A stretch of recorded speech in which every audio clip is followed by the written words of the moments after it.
তিক্ততার মধ্য দিয়ে যাচ্ছে যুক্তরাষ্ট্র ভারতের মধ্যকার দ্বিপাক্ষিক সম্পর্ক। এই আবহে রাশিয়া থেকে তেল কেনার জন্য ভারতের উপর নতুন শুল্ক আরোপের হুমকি দিয়েছেন মার্কিন প্রেসিডেন্ট ডোনাল্ড ট্রাম্প।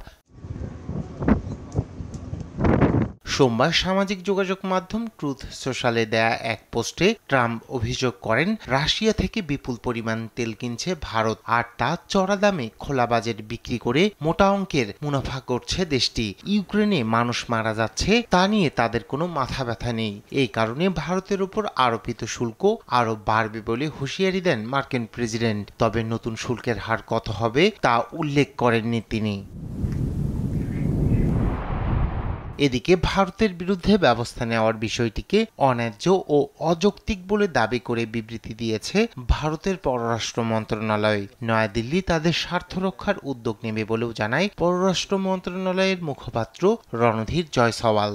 टैरिफ का जहां तक मामला है, इस पर सरकार की तरफ से ইউক্রেন সংঘাত শুরু হবার পর রাশিয়া থেকে তেল আমদানি করায় ভারতকে লক্ষ্যবস্তুতে পরিণত করেছে যুক্তরাষ্ট্র ও ইউরোপীয় ইউনিয়ন। ভারতের বিরুদ্ধে ব্যবস্থা নেওয়ার বিষয়টি অন্যায্য ও অযৌক্তিক। যে কোনো বড় অর্থনীতির মতো ভারতও তাদের জাতীয় স্বার্থ ও অর্থনৈতিক নিরাপত্তাকে সুরক্ষিত রাখতে প্রয়োজনীয় উদ্যোগ নেবে।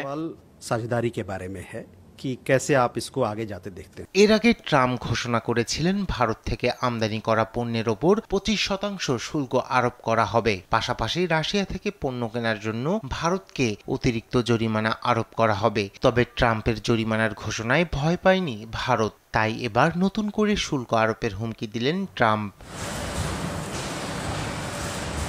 ভারতের সরকারি সূত্রগুলো বলছে, এই শুল্কের প্রভাব ভারতীয় অর্থনীতির ওপর নগণ্য। জিডিপিতে এর ক্ষতি 0.2% বেশি হবে না। তবে ভারতের তেল আমদানি ব্যয় অনেকটা বেড়ে যাওয়ার আশঙ্কা করছেন বিশেষজ্ঞরা। রায়হান কবির শুভ্র, নিউজ ডেস্ক, দেশ টিভি।